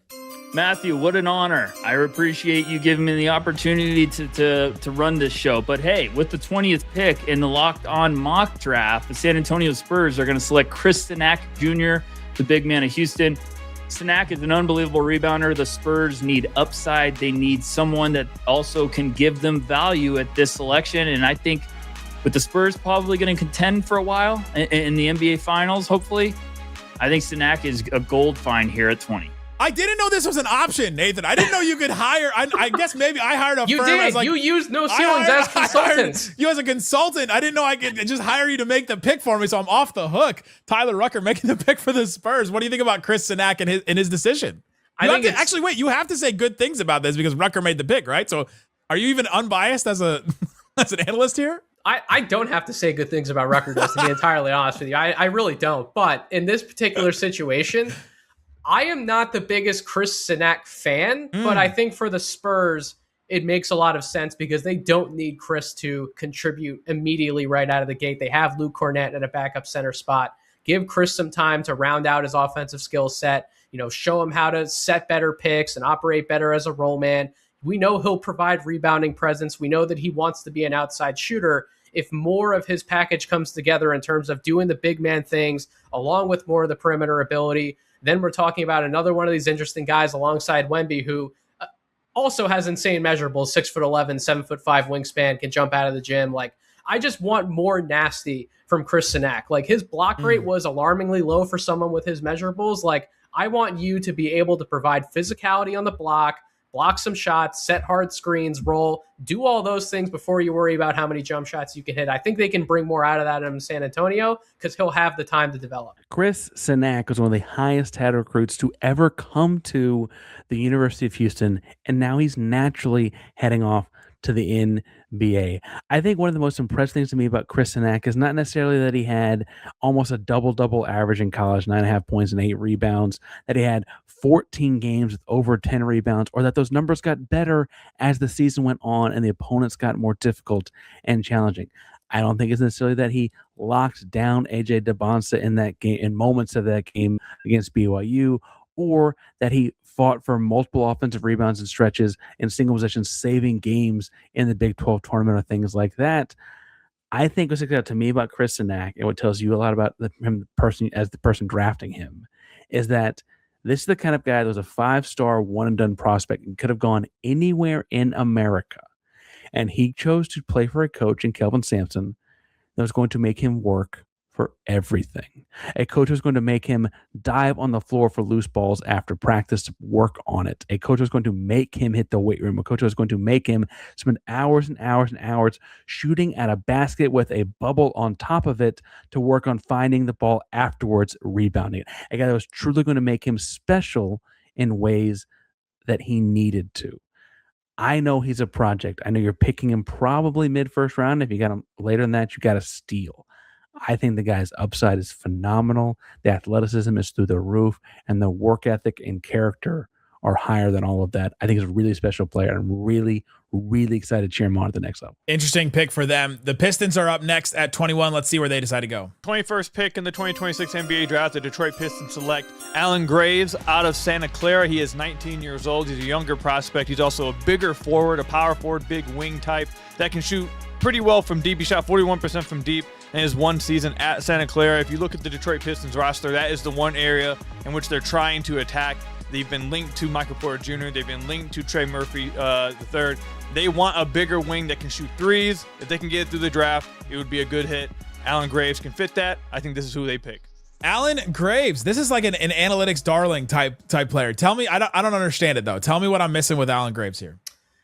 I'm not necessarily the biggest Allen Graves guy either, but there's some very smart people who you'll talk to who have like top 12, top 10 grades on someone like Graves. He's a 6'9" forward, has good size, good strength, can play out of the post, can find guys off of doubles, can hit shots from the outside. His defensive playmaking numbers were arguably off the charts for a player who wasn't necessarily expected to do a ton coming into his freshman season, wasn't a highly regarded prospect coming in, but nevertheless really did a great job coming off the bench and helping Santa Clara play some winning basketball. I think he has good feel for the game. His 3-point shot to me is his most important aspect. I don't necessarily buy that he's going to be this awesome post player from day one. I think he might move a little bit slow. I question some of how good the ball handling is, but if he can shoot for 36, 38% from 3-point range out of the gate, he's going to end up being a very valuable player who has good tools and knows how to play the game at a high level. All right, this next pick, the Philadelphia 76ers, they got some holes to fill in that roster. Let's see where they go with the 22nd pick.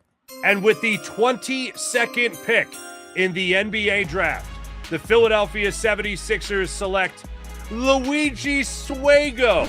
All right, I know what you're thinking. Yes, Luigi did decide to withdraw. Yes, this did happen like a week after we did this mock draft. We weren't going to redo the whole thing. But look at Mark Farzetta, the Italian himself. He was so excited to take Luigi. Let's just give him this moment, and then we can just all move forward and think that the Sixers would have taken somebody else. Out of the Serbian Adriatic League by way of Northern Italy, 7'3", 289-pound center coming to Philadelphia. Keith, this is who we're taking to help back up Joel Embiid. Today's episode of the Locked On NBA Ultimate Mock Draft brought to you by Quo. Missed calls and slow follow-ups can cost businesses more than they realize. Every unanswered call, forgotten text, or delayed response could mean a missed opportunity, a lost customer, or revenue left on the table. That's why today's episode is brought to you by Quo. It's spelled Q-U-O, the business communication system built so you never miss a call. Quo brings your team's calls, texts, and customer conversations together in one place, helping businesses stay organized, responsive, and connected. They simplify your communication for an entire team, like maybe an entire team of podcasters trying to do a mock draft where they all make individual picks, make trades, then talk to the college host to get their take on it. Bringing everything all together sounds like a really nice thing if I would have had this when I was putting this together. I've been frustrated as a consumer. As I've called businesses, they don't respond to me. I'm probably going to go call somebody else. So you need everything together all in one place so you don't miss a customer like me. Money is on the line. Always say hello with Quo. Try Quo for free plus get 20% off your first 6 months when you go to quo.com/LockedOnNBA. That's QUO.com/LockedOnNBA. Number 23, the Atlanta Hawks, their second pick in the first round. Let's see where they go. With the 23rd pick in the Locked On NBA mock draft, the Atlanta Hawks select Dalen Swain from Texas. Swain is a 6'7" wing/forward. Big time frame, the ability to really score and get to the rim that he showcased a lot at the college level, has real handle for his size, solid passing chops, defensively has all the tools you're looking for to be at least a passable or even as well as a plus defender at the NBA level. There's some questions about him as there would be for any pick at this juncture in the first round. Perimeter shooting is one of them. That might be part of why he was available at this slot. But I have personally Swain several spots higher than this on my personal board. It was a pretty easy kind of best player available selection with real upside and offensive creation upside in particular for the Hawks that they could certainly use at this slot. So at 23, the Hawks take Dalen Swain. Dalen Swain, the wing out of Texas. Interesting pick. We thought about him for the Mavericks. He's rising up draft boards right now too, right? He is to an extent. He hasn't necessarily risen that far up my personal board, but what I'll say about Dalen Swain is if he shoots it, he's going to make a lot of people look dumb who chose to pass on him because he is that talented of an athlete at 6'7" with great length. Another one of these guys who will thrive playing in transition in this Atlanta Hawks system. I'm hoping that the defense gets back to a level where he was at Xavier, which was arguably his calling card in his earlier days in college. Again, if that comes together, the 3-point shot comes together along with more of the ball handling and rim pressure and free throw drawing that he actually further developed, primarily as an on-ball scorer at Texas. He could be a really interesting wing player in this class. One of like the few wings in this 2026 NBA draft who I would have first round grades on. Not a good wing draft. So good for Atlanta to identify a guy who was falling down the board in this scenario and go grab him to be a part of the rotation. Kingston Flemings and Dalen Swain. Fun combo for the Atlanta Hawks. Up and down basketball, baby. Let's play transition with Jalen Johnson. The NBA team that drafts Dalen Swain is getting one of the best two-way players in this entire class. What's up, guys and gals? BK with Locked On Longhorns. At 6'7", Dalen Swain has the size, athleticism, and versatility that NBA teams absolutely covet on the wing. This guy lives in the paint. He plays downhill. He can create for himself and others. He gets to his spots. He can finish through contact. He's smooth, and he's slithery. But again, not only did he lead Texas in scoring this past year, he also led the Longhorns in assists, rebounds, and steals. He's got a great feel for the game and an incredibly high basketball IQ. Defensively, high motor, jumps in passing lanes, gets steals. He is great on that end of the floor as well. If Dalen Swain is going to reach his ceiling, he's got to improve the jump shot. He did shoot 34% from three this past year, which isn't terrible, but if he's going to unlock his full potential in the NBA, he's got to get more consistent with the mid-range and outside shot. If he does, he could be one of the steals of this entire draft. I like it. Next pick, the New York Knicks. Let's see where they decide to go. With the 24th pick in the 2026 NBA draft, the New York Knicks select Isaiah Evans from Duke University. Evans perfectly fits the absolute juggernaut that the Knicks have built, which is based around spacing through three-point shooting, an ability to attack closeouts, keep advantages going, and obviously that competitive edge that they've become known for in these high-leverage situations. He adds an element that they need more of with deep-range three-point shooting to add a potential to open the floor up even more for Brunson, OG, and Towns. Isaiah Evans is a New York Knick. Isaiah Evans going to the Knicks. What are the Knicks getting in Isaiah Evans? Well, they're getting a player who could potentially step in and fill the exact same role that Landry Shamet's played for the Knicks, except this guy's much younger and he's more athletic. I think he can be a little bit better with the ball in his hands than someone like Shamet. I think he's going to have a little bit more defensive upside than some people may give him credit for. I know he's slender built, but he really competed on the ball defensively at Duke alongside some talented players and on some talented rosters. And that three-point shooting is legit. He is one of the best shooters in this draft class, and I think he can fill a very immediate need for the New York Knicks, more wing shooting. Everyone who steps on the court for the Knicks, they can shoot the basketball at a high level. Isaiah Evans doing the exact same thing. Mitchell Robinson would disagree on every non-big besides basically Towns everyone would disagree. All right, everyone but Mitchell Robinson, Nick. All right, everyone but Mitchell Robinson can shoot the cover off the ball. Taking a look at Duke basketball's Isaiah Evans at the 2026 NBA draft. He's going to offer NBA teams one of the most coveted skills out there, elite shot making. The Duke wing possesses deep shooting range, a quick release, and a confidence to knock down shots in big moments. Go check out the game winner he hit for Duke against Florida this season, or coming onto the stage as a freshman, knocking down 6 3-point shots in his breakout moment for Duke against the Auburn Tigers a year ago. A fitting nickname for Isaiah Evans, known as Showtime Slim. He lives for the bright lights and big stage and plays his basketball at a high level. At 6'6", Evans has the length and athleticism to develop into such a versatile scorer at the next level and will continue to improve on the defensive end of the basketball floor as well. In a league that's built around spacing and perimeter scoring, Isaiah Evans is the right call. Showtime Slim, destined for Showtime success in the NBA. Next team, the LA Lakers. They're up for the 25th pick. Let's see where they decide to go, who they decide to pair with Luka Doncic. With the 25th pick, the Lakers select center Tarris Reed Jr. from UConn because he fills several needs for the team while also fitting the profile of an ideal big for Luka Doncic. Reed is a rim-running post threat who can score in a variety of ways in the paint, including as a lob threat for Luka. He averaged 9 rebounds per game during his senior year at UConn. The Lakers need a lot of help on the offensive and defensive glass. Defensively, Reed uses his legit size 6'10", 260 as a lane deterrent and a shot blocker, considered ready to contribute now by many scouts. And for a team like the Lakers that needs both back-end rotation depth and young but trustable athleticism, that's key. So welcome to the Lakers, Tarris Reed Jr. Tarris Reed Jr. This is a guy I was hoping would drop to 30 for the Mavericks, but this is an interesting pick. The big out of UConn. What are the Lakers getting? This might be my favorite pick that we've had so far in the 20s, primarily because I know that he doesn't fit the usual profile of high-flying, vertical athlete that Luka loves to play with in the lob game, but he does give the Lakers something that they haven't had, which is interior size that wants to defend and push people off the block and rebound consistently at both ends of the floor. After Lakers fans had the up and down roller coaster, that was the DeAndre Ayton experience after they've seen Jackson Hayes for multiple years. I think it's going to be a refreshing breath of air for a team to see a player like Reed step in and consistently be able to post up, assert his position on the low block, grab rebounds on both ends of the floor, finish at a high level, and set some great screens for Luka on the perimeter, free him up for even more of those step back threes that he loves to get to.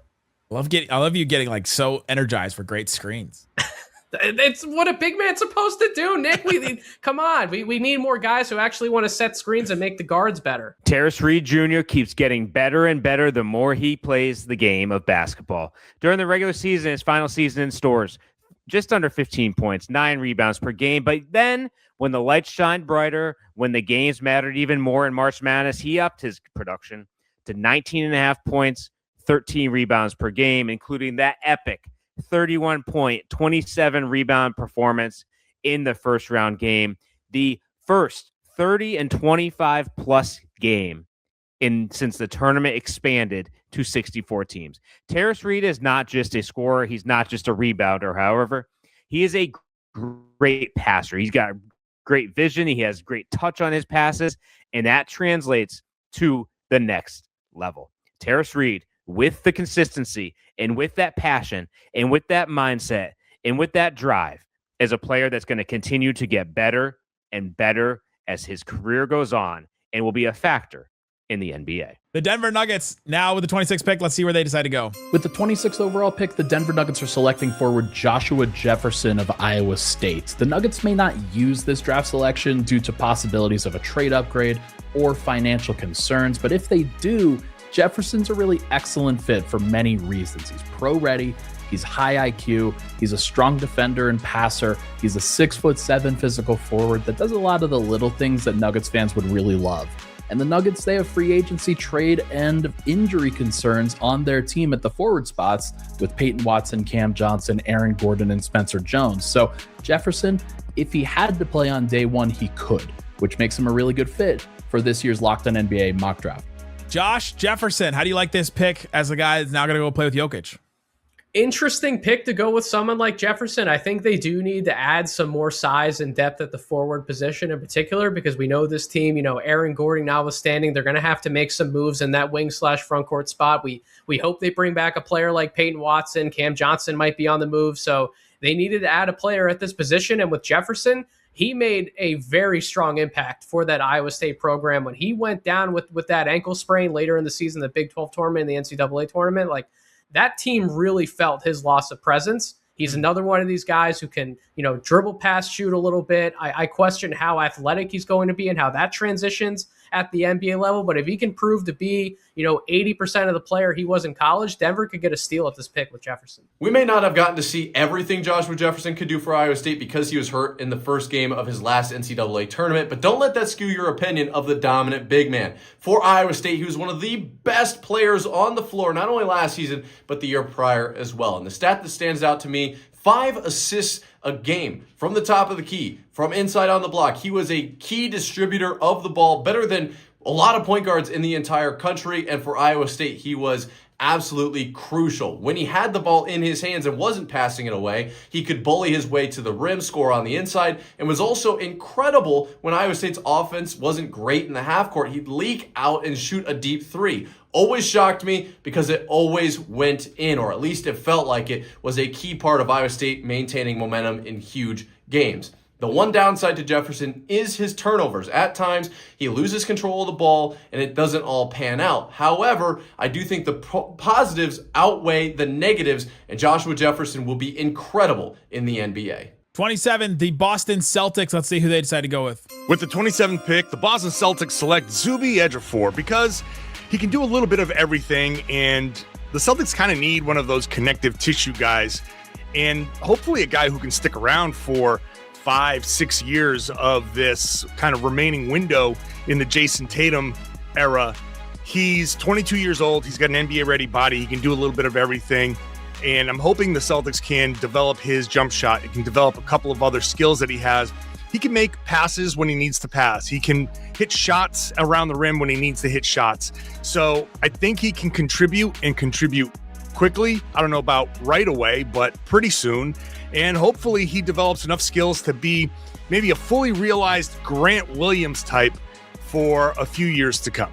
Zuby Ejiofor, this is a guy you recently mentioned. You like this pick for them then? Oh, I love the pick, Nick. I love it because I love a player like Zuby who wants to defend all 5 positions on the court. He is every bit of the word nasty. You know, some people will look at his rebounding numbers not quite being up to par with where they've been earlier in his career. But, you know, that St. John's team that made a deep run under Rick Pitino, played with a lot of athleticism, had a lot of guys who wanted to rebound the basketball. Zuby, one of the best defensive playmakers at his position in this class, someone who I think could return top 15 value when we're going back and looking at this draft 3 to 4 years from now in a redraft. We've got a trade, another trade on the, and we've got a second trade. We're going to combine these 2 trades, and essentially this is what's going to happen. The Indiana Pacers are getting the 28th pick in this draft. The Brooklyn Nets are getting the 29th pick in this draft, and the Cleveland Cavaliers are getting 4 second-round picks, essentially. The 2027 via Utah, 2028 most favorable of Indiana and Phoenix, 2028 second round from Atlanta, and the 2030 least favorable of Brooklyn, the Lakers, and the Celtics.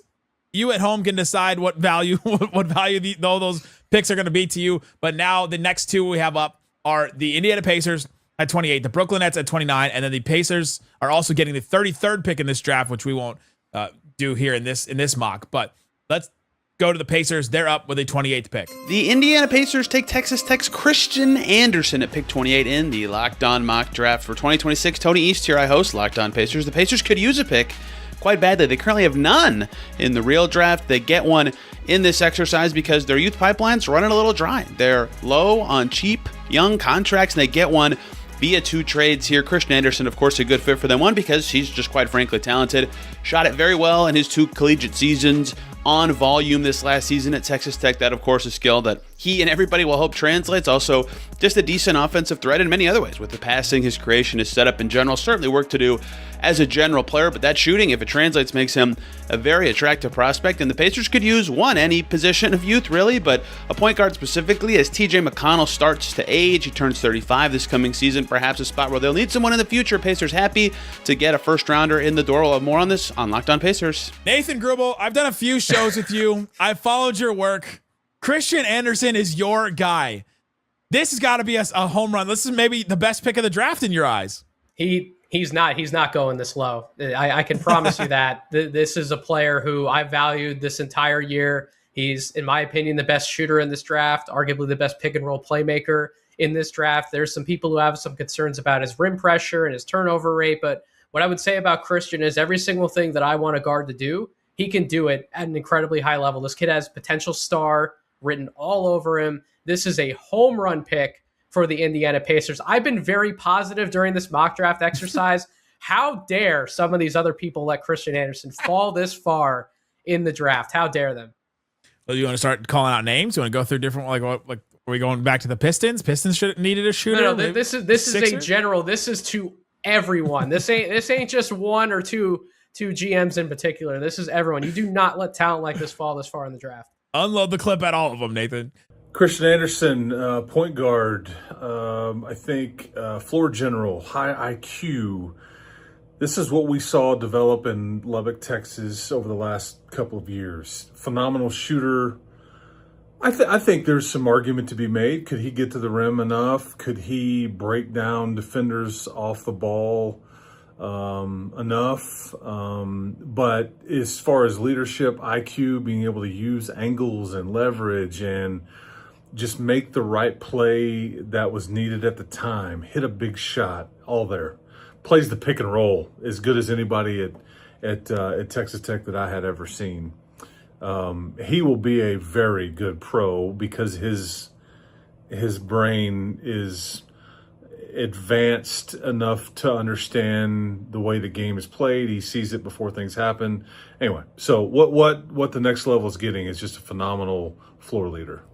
The Brooklyn Nets are now up with the 29th pick. With the 29th pick, the Brooklyn Nets select Kareem Lopez, 19-year-old forward out of the NBL with the New Zealand Breakers, and actually traded up to get this pick, made a trade with the Cleveland Cavaliers and gave up 33, a 2028 second-round pick via Atlanta, and a 2030 second-round pick, which is the least favorable of Brooklyn's, the Lakers, and the Celtics. So not too exorbitant a price to move up into the late first round and come away with Kareem Lopez, a player who has worked out for the Nets recently, a player who was mocked or projected in the mid to late lottery by a lot of analysts, but fell. And there are some questions about Lopez's game. Doesn't necessarily have an elite skill, but does have a lot of things that he does well. And at 6'8", with a really strong, mature frame and only 19 years old, has fluid athleticism, fluid ball handling ability, decent shot making ability, shot 33% from three this past season with some room for projection there. So if he can click in some of the right areas, there is some upside at his size with his skill set, and he should be a piece if he develops who can be a complementary player to other stars. Kareem Lopez going all the way down to the Nets at 29. I was concerned he wasn't going to get drafted at all in this after, some people have talked about him a lottery pick, maybe, higher than that. But what do you think about the Nets with getting Kareem Lopez here? I think based on what we might see in the 2026 NBA draft, there will be people who think this is too low for a player like Lopez. But when we're talking to a guy like me who's grading out the talent and making these big boards, and I haven't been as high on Lopez as a player either, primarily because he doesn't have that one surefire strength that I can point to and say this is the skill that's going to get you on an NBA floor. He is 6'9". He has good length. He was played strong in the NBL, has a good motor. He'll make some of those hustle plays for you, but I don't love the ball handling. I don't love the perimeter shooting. So I just struggle to see what's going to make him return lottery value at the NBA level. I think drafting him, somewhere in the 20s is much more appropriate value in my opinion. So I think where he's going in this mock exercise in particular to Brooklyn, a team who has had some smoke connecting him to that organization, I think this is a smart pick for them. Absolutely in this range. This is a plus value pick. I do have to push back on one thing you said. This is pick 29. This is a pick in the 20s. So they did end up doing what you said they should. That's what I'm saying. Now Brooklyn gets Kareem Lopez and they get Keaton Wagler, get some size on the wing, get some potential shooting with Wagler there. An interesting tandem and swinging on a guy in Kareem Lopez, I think late, which it follows your format of get a sure thing and then swing a little bit later. Absolutely. The last pick in our mock draft, the Dallas Mavericks. Let's go to my co-GM Isaac Harris. Who are we going with the 30th pick? At pick 30, the Dallas Mavericks round out the first round by taking Koa Pete out of Arizona. Listen, we were in Chicago for the NBA Draft Combine. We saw how broke the shot was for Koa Pete. But at some point, the value is too low, and right now, the value is too low. At pick 30, to get a prospect like Koa Pete, the athlete that he is, the defender that he is, the motor that he has, this is a Mike Schmitz pick. You take Koa Pete at 30 and bring him in with a Morez Johnson Jr. and a Buka Okori and say, hey, you're joining Cooper Flag, and these are some good young prospects. You can try to see what fits and what sticks with Cooper Flag moving forward. Koa Pete drops all the way to 30. This was one where we were like, we had a couple of names on our list, and then all of a sudden I said, wait, Koa Pete has not been picked yet. This is a swing for the Mavericks after getting Morez Johnson and getting Ibuka Okori. We're like, all right, let's just swing for a guy that has been like a top 10 pick at some points in the draft process, but has fallen after the combine and some other things lately. So Koa Pete is probably the number one player in this class for me who has fallen the most compared to where I had him preseason versus where I have him on my board now. I had him in that 7 to 9 range on my board preseason, but the jump shot is very much a concern. Nick, you saw it at the combine. It's not kind of broken, it's broken. And so a team will have to take on the Somebody exercise. Messed with it. It was different. We don't have to get into that story right now. It's a story for another time, but it is different. And someone's going to have to put in the developmental resources to actually rebuild it. It's going to take time, and that's going to be a project that a team is not going to take if that's their only first round pick that they're making. So now that Dallas has made 3 first round selections, this is a much more approachable place to take a player like Koa Pete, who, if they can figure out the jump shot, has a lot of other tools that benefit him. He's 6'7", 235 plus pounds, has good length, plays with a good motor, is another one of these guys who has seemingly just won everywhere he's went, like in FIBA play, in high school at Arizona. He's racked up a lot of wins, good character kid. I do think it's going to work out for him in the NBA to some degree. I just don't know how high the ceiling is without the jump shot. But Nick, you're getting him at pick 30. This is great value where he went. Koa Pete may not be a fantastic outside shooter, which is in vogue in the NBA today right now, and rightfully so. But what he is, a rugged, physical competitor who is tenacious, scores well from 15 feet and in, able to defend multiple positions, slide his feet as well as be a sturdy enough force to defend on the low block, can score with the mid-range jumper, can get all the way to the cup. I see him in the NBA as someone who's a offensive hub, someone who is able to orchestrate the offense as a secondary initiator with gift of vision and diagnosing the defense when he draws the help. He sprays the ball out beautifully. And with more space in the NBA, I see some of his driving becoming more effective, as well as the ability to spray the ball out and have more creative freedom with the basketball being even more important. Koa Pete, elite athlete, 6'7", 245, can jump out of the gym, slide his feet defensively, can't shoot very well, could improve that, but what you're getting is a competitor and a winner. Mr. Arizona will deliver. I feel good about the Mavs draft. Morez Johnson, Ibuka Okori, Koa Pete, a lot of, you're betting on athleticism in a big way. You're betting on guys that have some high upside in, all three of these guys. I love the trio. And this is the end of the NBA draft. We've done the ultimate mock draft. We've gotten picks from every single one of these teams. Go listen to Locked On NBA Draft with No Ceilings. Great stuff from them all the time. The No Ceilings draft guide, I'm using it like every single day as we go about covering these guys. And go listen to all these great shows. Links in the description to follow all these shows and hear what they said. They'll all have reaction shows on their feeds. So as you're listening to this later in the day today or tomorrow, they'll have reactions to all these different picks. Nathan, thanks for joining me. And guys, go listen to all these great shows. Thanks so much for listening to Locked On NBA, the ultimate mock draft.